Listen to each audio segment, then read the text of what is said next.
It's another weekend super smash of sundry news and sports. Starting with Cowboys Wire, brought to you by USA Today, Connor McGovern has the athleticism to demand a spot in Cowboys' 2020 offensive line. For quite some time, the offensive line has been listed as one of Dallas Cowboys' biggest strengths. Yep. Even with the retirement of former All-Pro center Travis Frederick, that would be what that is. They're still probably, I'm guessing, ranked really high up there and projected to do well this year. Cowboys news. Odds on where Prescott plays in 2021. Zeke wants respect. Zeke got respect. Zeke has respect. With all eyes on the failed extension for Dallas Cowboys quarterback Dak Prescott, some now shift their focus to the start of NFL training camp. That sounds like a new one. So we'll click on that.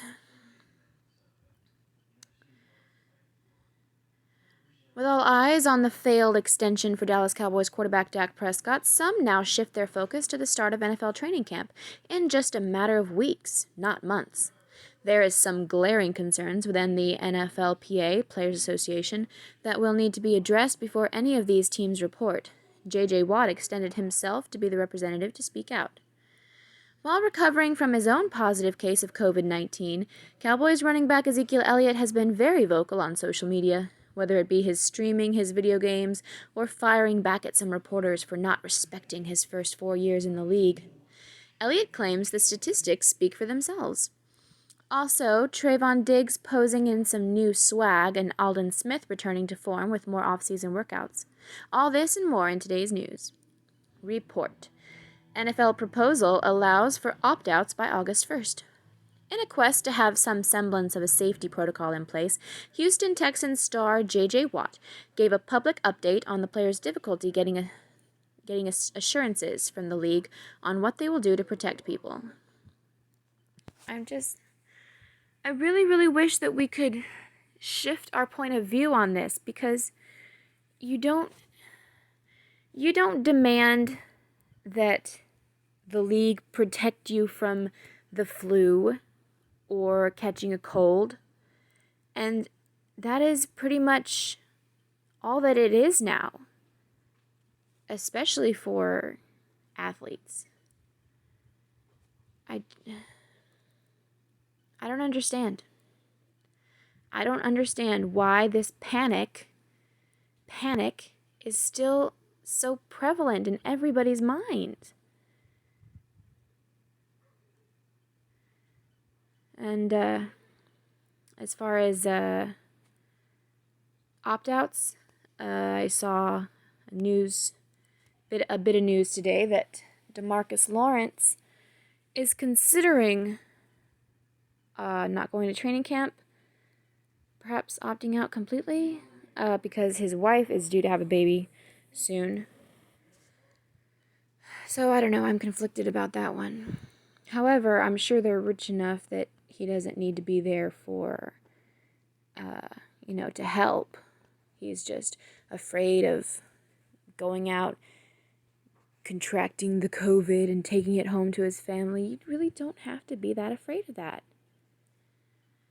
Tweet from J.J. Watt. In the interest of having everyone on the same page in terms of what we know and don't know at this time, here are a few things I've learned being on 4 NFL Players Association calls in the last 2 weeks with hundreds of other players. Keep in mind, our rookies are scheduled to report in 48 hours. Here's what we know and don't know. We want to play. Good. We want to be as safe as possible. We have not received a single valid IDER plan, infectious disease emergency response, from any team or the league. Ugh. We don't know if there are preseason games or not. We don't know if there will be daily testing, semi-daily testing, etc. We don't know how a potential positive COVID test would affect contracts, roster spots, etc. Nothing has been agreed upon regarding what training camp will actually look like.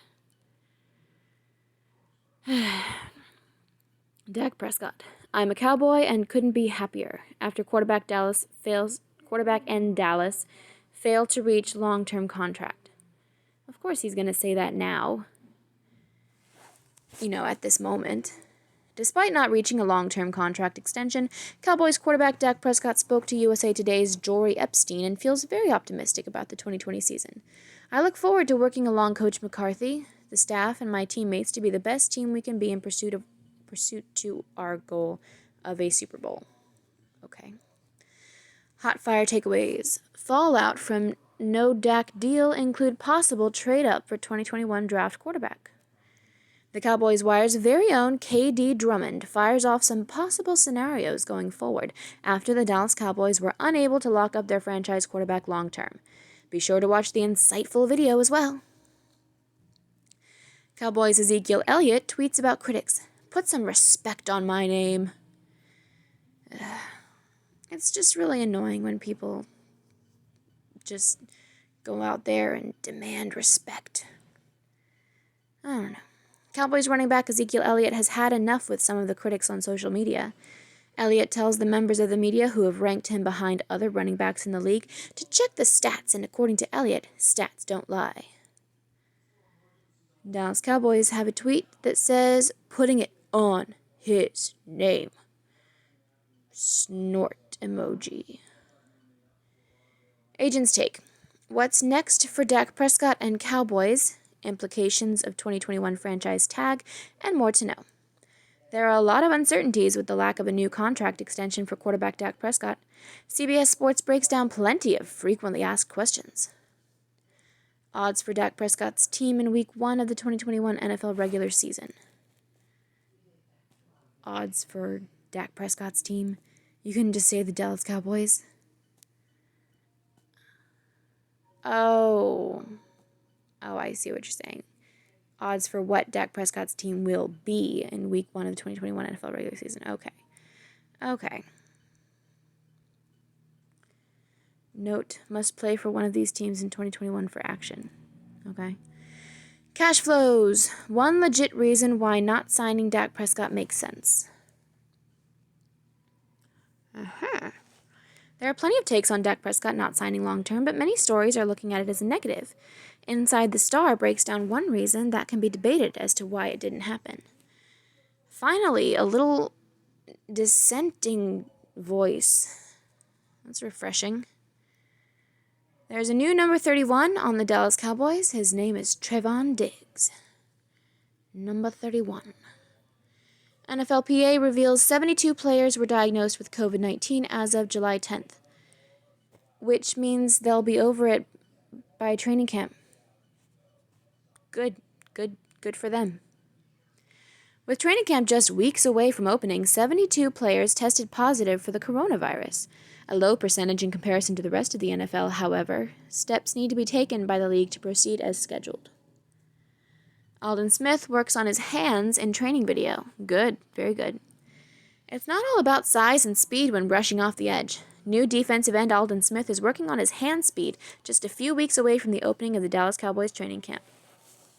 Excellent. Let's do lots of handwork. We need interceptions. We need forced fumbles. Let's do this.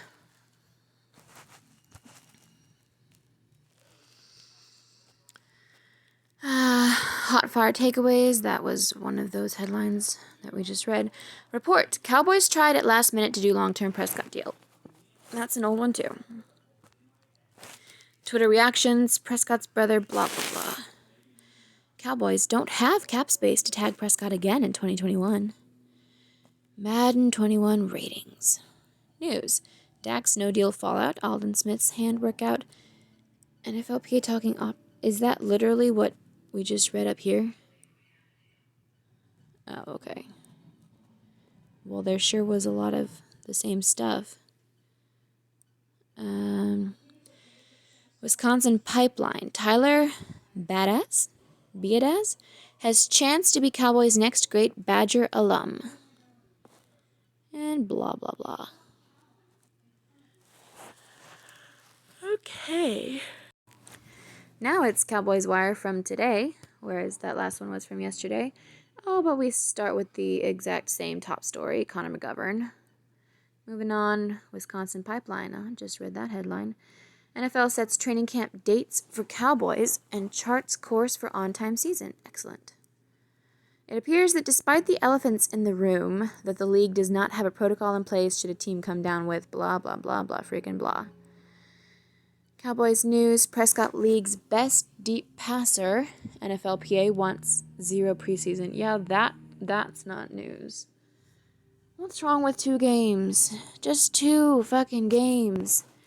To gauge, like a warm-up. To gauge how you measure up.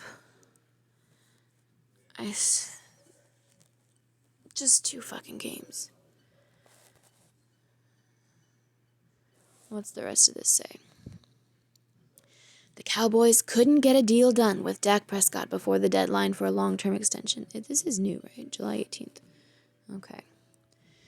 And that's not ideal. However, there are a number of reasons to believe the future is still bright in Dallas. Prescott is still on the Cowboys with the franchise tag, and a year ago he was the king of the deep ball in the NFL. Throw in CeeDee Lamb, and the Cowboys' air attack should be one of the tops in the league again in 2020. Which will hopefully mean that Ezekiel Elliott will get to eat quite a bit.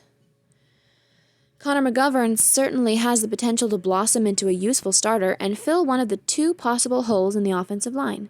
And that other guy in the backfield, Ezekiel Elliott, he's still as elite as they come at running back.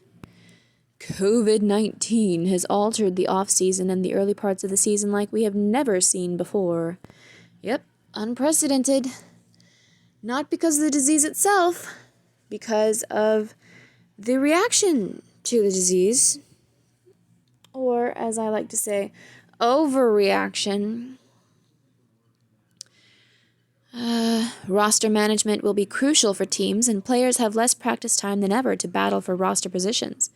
Will the Cowboys be able to bring in another piece to bolster their squad for the upcoming season?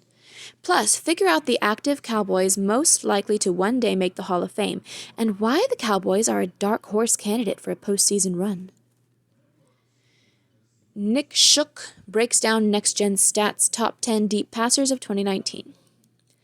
NFL writer Nick Shook used Next Gen Stats to figure out the best deep ball passer from a year ago. More specifically, he calculated each quarterback's deep pass completion percentage above their expected deep pass completion percentage. It may come as a surprise to some, but the Cowboys' Dak Prescott was atop the list with an impressive 13.4% completion, higher than expected. But who actually has the best completion percentage? That's a weird way to put that. Connor McGovern has the athleticism to demand a spot in the Cowboys' 2020 OL offensive line. The player profile countdown continues with offensive lineman Connor McGovern. Read why McGovern has a legitimate chance to shoot up the depth chart in 2020. 10 NFL players who need strong training camps to earn expanded roles in 2020. Tristan Hill was the Cowboys' first selection in 2019. After an inadequate rookie year, the second-round pick in 2019 needs to have an excellent training camp to stand out amongst the plethora of defensive tackles that Dallas brought in during the offseason. Here's a tweet from Tom Pelissero. With the NFLPA, Players Association, still opposed to preseason games, one possible camp schedule the union has discussed. 3 days, medical/equipment. 21 days, strength and conditioning. 10 days, unpadded practice. 14 days, practice, 10 max/8 padded. Then it'd be straight into week 1. Dallas Cowboys would reportedly like to add another piece or 2 to their roster before the season. Just because the Dallas Cowboys couldn't get a long-term extension done for quarterback Dak Prescott doesn't mean they're done shaping up their 2020 roster. How COVID-19 limitations will affect NFL rosters and respect Zeke. There are so many unsuspected ways COVID-19 and the altered schedule because of it will impact NFL teams this season. NFL Network's Bucky Brooks does his best to predict some of these impacts. Later in the post, Brooks gives Ezekiel Elliott the respect he deserves. It's all about everybody's fucking self-esteem. People wouldn't care so much about getting the respect they deserved if they could manage their own self-esteem on their own. Cowboys running back Ezekiel Elliott speaks to South Oak Cliff High School. Ezekiel Elliott expresses that high school football memories will last forever and that the friendships will never be forgotten. Tweet from Dallas Cowboys: men lie, women lie, numbers don't lie. Aha. Zeke is the best running back. It's so hard to have a great year over and over again and be consistent. That's hard to do. Hey, the best in the game. I don't care what they say. He's just a complete running back that teams will love to have.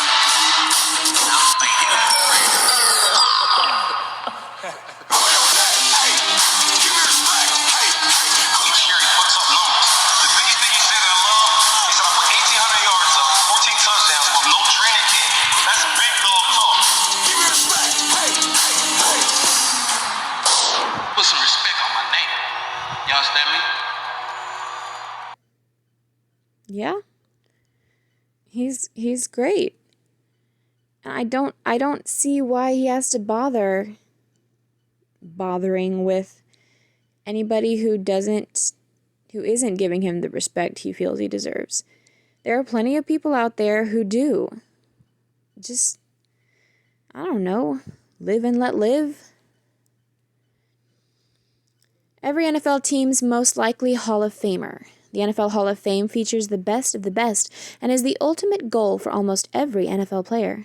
The Cowboys have two players, Zach Martin and Ezekiel Elliott, that still have work left to do, but have started their careers on Hall of Fame trajectories.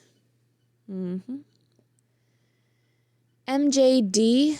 McGinnis reveal their Dark Horse Super Bowl 55 matchups.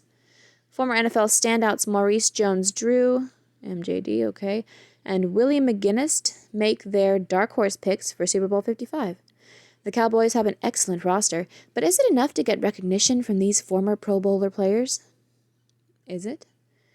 They may have an excellent roster, but their quarterback has so far failed to extract, the desired results from in our record. Desired record results. So, not so sure about that. Brad's deals. Cowboys news, odds on where Prescott plays in 2021. Read that in the last one. Hot fire takeaways, fallout from no Dak deal, blah, blah, blah.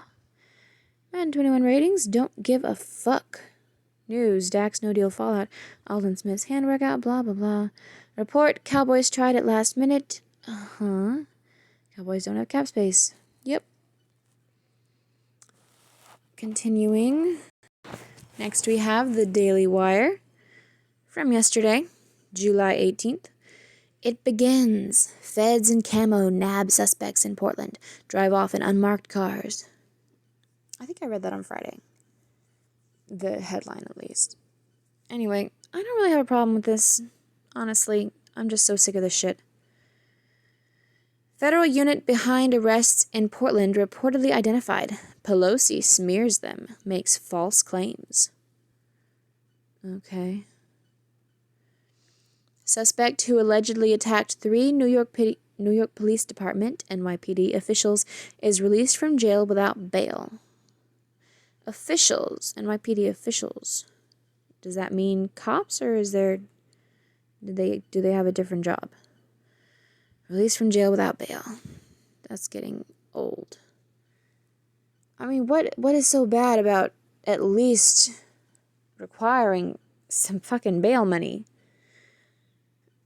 Why do people keep getting let go? Find them. Just do something. Mask up. Houston Rockets and NBA promote pic of James Harden wearing pro-police face covering. I just recently heard about this, but he apologized and said, he didn't know what it meant. Fucking cowards. The whole world full of cowards. Former employees rip Ellen DeGeneres' show be kind bullshit only happens when the cameras are on. Okay?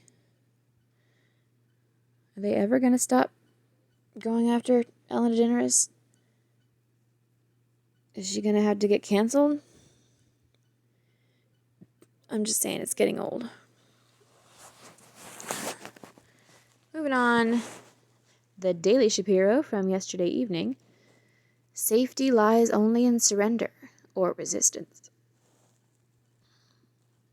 I feel like I've read this, but maybe it wasn't on one of these episodes, so. This week, Gadfly New York Times columnist Bari Weiss resigned her position at the so-called newspaper of record. She did so after years of fielding slings and arrows from her own colleagues and editors who treated her as an ultra-conservative enemy. This despite the fact that her perspective on the world is an eclectic mix of social progressivism, skepticism toward regulation, and foreign policy hawkishness. Personal disclosure, I, along with many people right, left, and center, consider Bari a friend. The pressure on Weiss from within the newspaper had reached extraordinary proportions. Excerpts of staff's Slack chats revealed colleagues openly discussing why Weiss ought to lose her job, maligning her as a bigot, and suggesting publicly that she is a liar. So Weiss quit, and she burned the bridge behind her. Yeah, and some people are, hailing her and what she said as some new... the start of some new and long overdue campaign against cancel culture. But, I mean, it's just a case of it not bothering somebody until it's knocking on their own door. Where's she been this whole time? Federal unit behind arrests in Portland reportedly identified Pelosi smears them, makes false claims. Wonder what those false claims are. Maybe I'll click on that. I don't know. Rioters attack police officers in Chicago while trying to destroy statue. Shocking. Not shocking at all. This is tiresome. Biden is a Trojan horse for a radical agenda, Mike Pence warns. Yes, very true. He keeps adding more and more radical stuff to his platform. What with the partnership with Bernie stuff, and now he's got his own Green New Deal type of thing. Just great. All right, let's see what this says.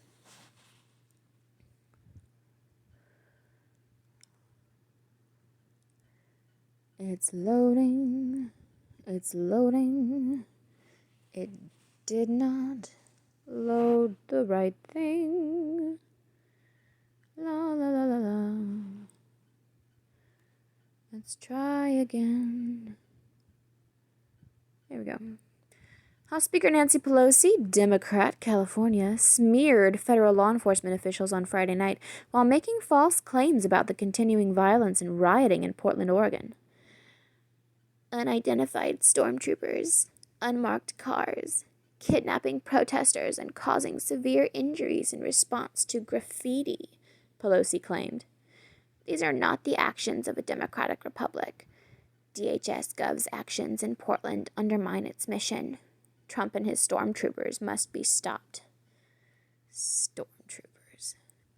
First Amendment speech should never be met with one-sided violence from federal agents acting as Trump's secret police, especially when unidentified, Pelosi continued.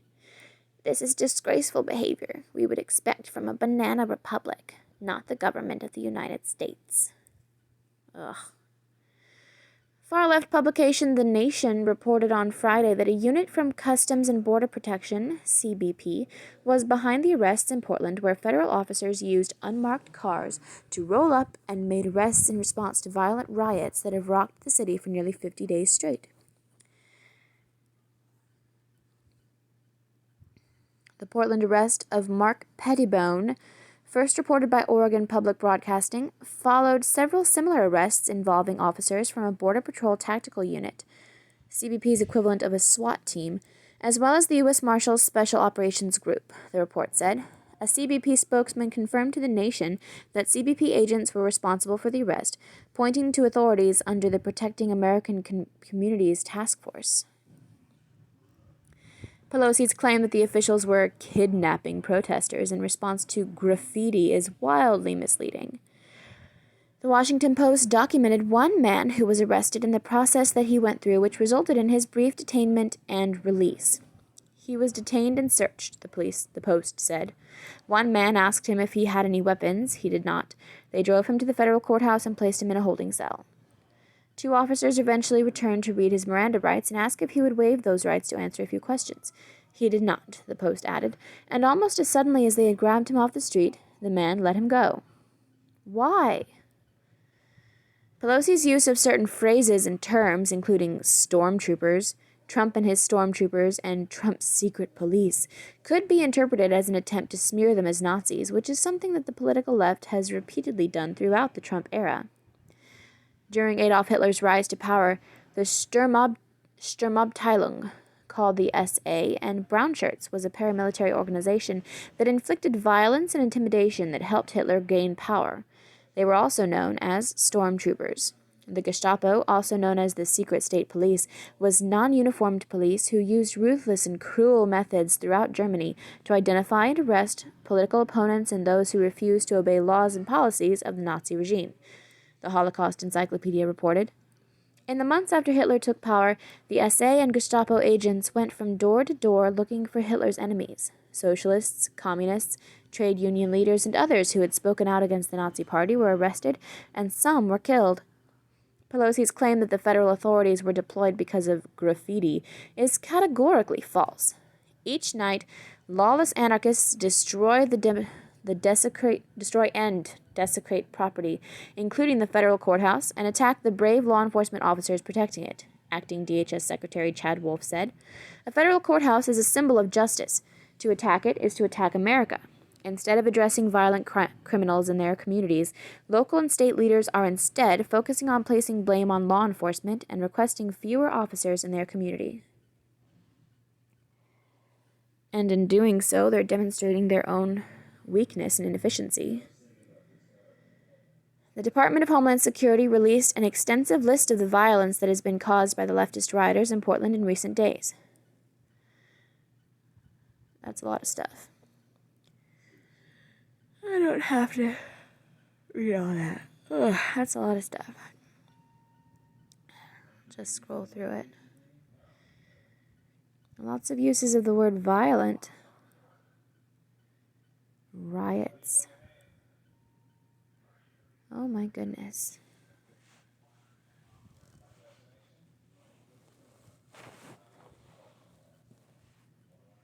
That's a lot of fucking stuff. I'm glad I didn't start reading. This is the developing news story. Refresh the page for updates. Going back to the email.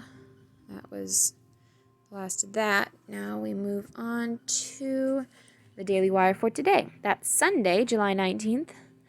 North Carolina Teachers Union demands benefits for illegal immigrants before returning to school. What is with these teachers unions getting all so too big for their britches and making these crazy fucking demands? What the fuck? I mean, first, it was the LA Teachers Union that said that schools wouldn't open unless, what was it? It was 2 things. Damn it. I can't remember. It was 2 ridiculous things. And now this. Crap, what was it? What were those fucking crazy demands? I don't remember. All something to do with Black Lives Matter and something to do with COVID. Anyway. More information and photos emerge of elite unit deployed to Portland to stop violent extremists. I feel like I want to die. Alex Trebek will stop cancer treatments if latest round fails. Oh no. Poor Alex Trebek. Nick Cannon says black community called him a sellout for apologizing for anti-Semitic remarks. I doubt it was the entire black community, but if it was the core black community, then that's a problem too. God. Racism is, yes, very prevalent in the black community. Wallace and Trump clash after Trump claims Biden wants to defund the police. Well, even if it's not something that he personally wants, it's something that he is poised to cave to with his platform and his weakness. There's a bunch of ads.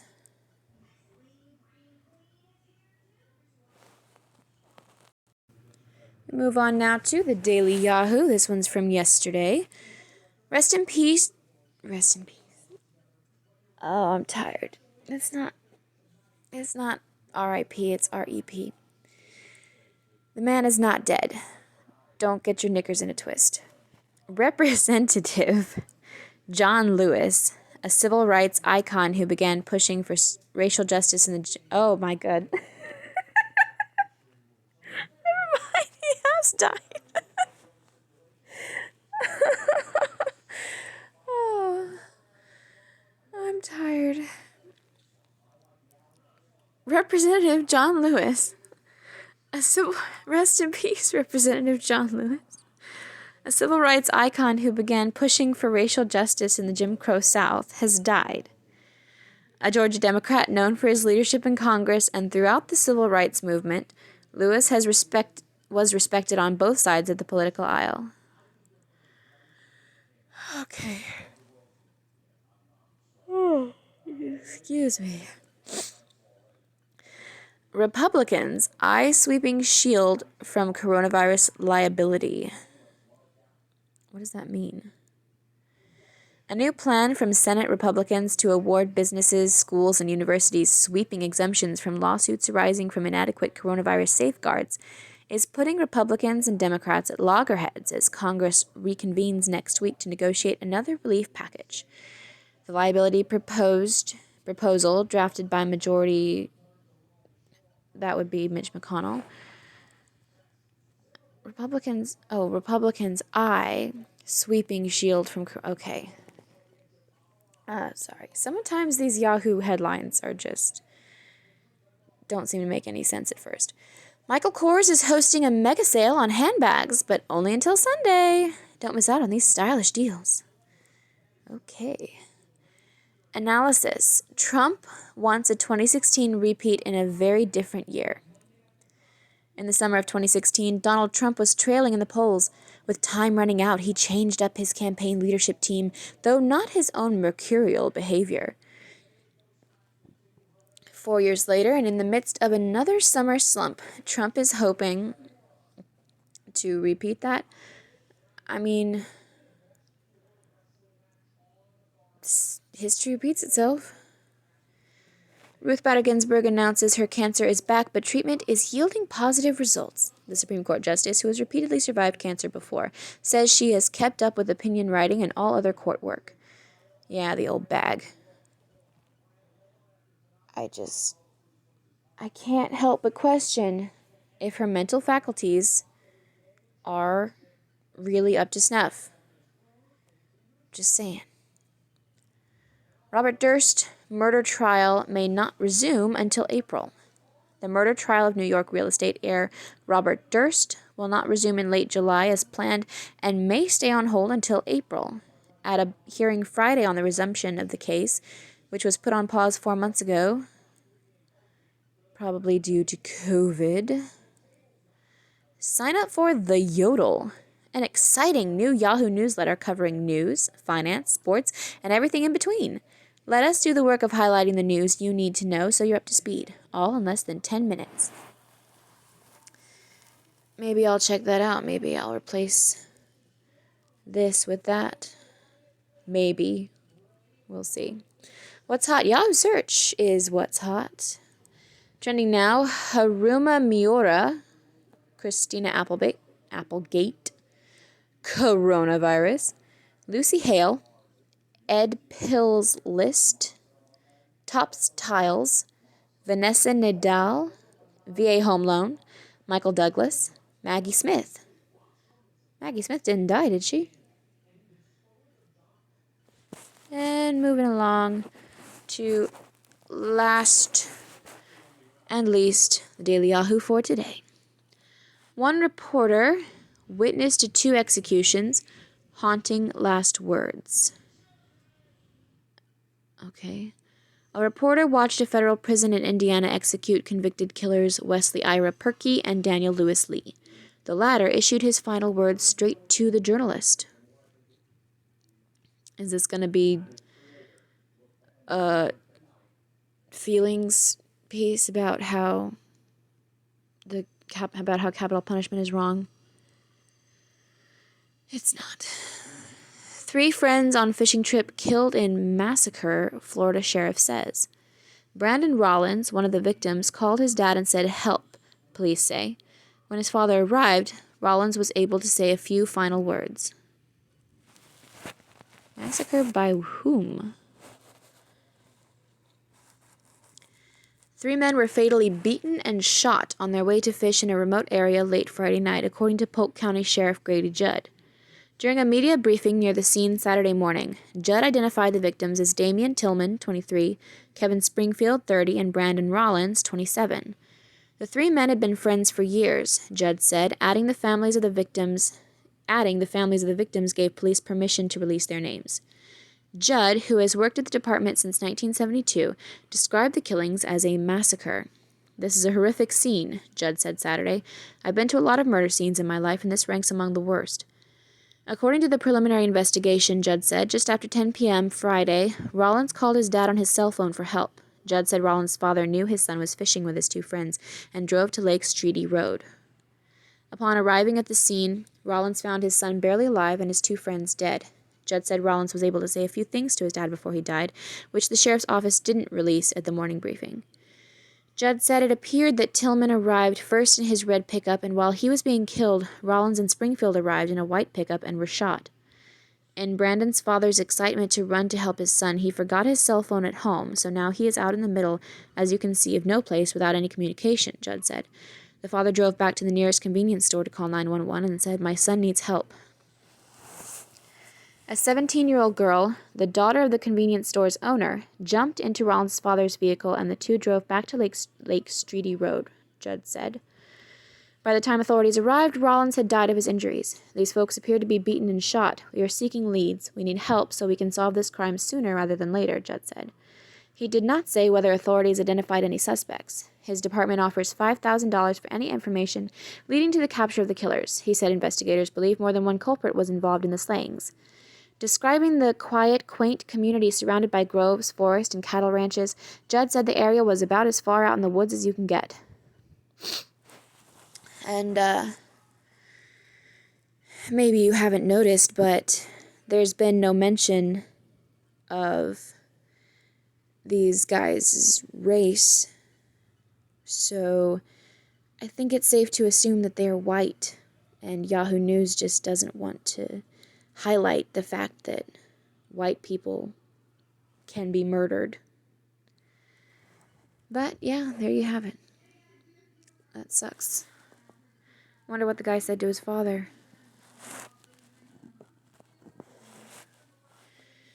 After hours of silence, Trump tweeted that he was saddened to hear the news of John Lewis's death. President Donald Trump reacted to the death of John Lewis hours after the civil rights icon's passing was announced.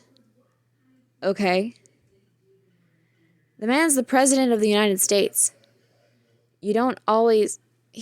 I seriously doubt that he always has time to whip out his phone and tweet the second it might be appropriate. While yes, he is tweeting all the time. That doesn't mean that he's tweeting the very second that whatever he tweets occurs to him. He's probably often in the middle of something, being the president, and he gets back to whatever tweet he wants to send out. Anyway, My point is, this is stupid. This is just more excuses to hate on the fucking president. China blasts dam to release floodwaters as death toll rises. Authorities in central China blasted a dam Sunday to release surging waters behind it. Amid widespread flooding across the country that has claimed scores of lives. State broadcaster CCTV reported the dam on the Chui River in Anhai province was destroyed with explosives. Okay. Princess Beatrice's wedding dress was a stunning vintage gown on loan from Queen Elizabeth. Who's Princess Beatrice? The princess shopped in her grandmother's closet for her big day. I have no idea. Princess Eugenia's wedding gown stands out among the best royal wedding gowns in history. Here comes the dress from Prevention. Why? Featured simplified election coverage. Nope. What's hot? Oh, Yahoo search. Toilet paper on Yahoo search. Trending now, SpongeBob SquarePants. I don't want to know. Emily Applegate. Coronavirus. Heather Mascoe. Sarah Cooper. Toyota Tacoma 2020. Shailene Woodley. Tiffany Haddish. Laptop sale online. And annuity calculator.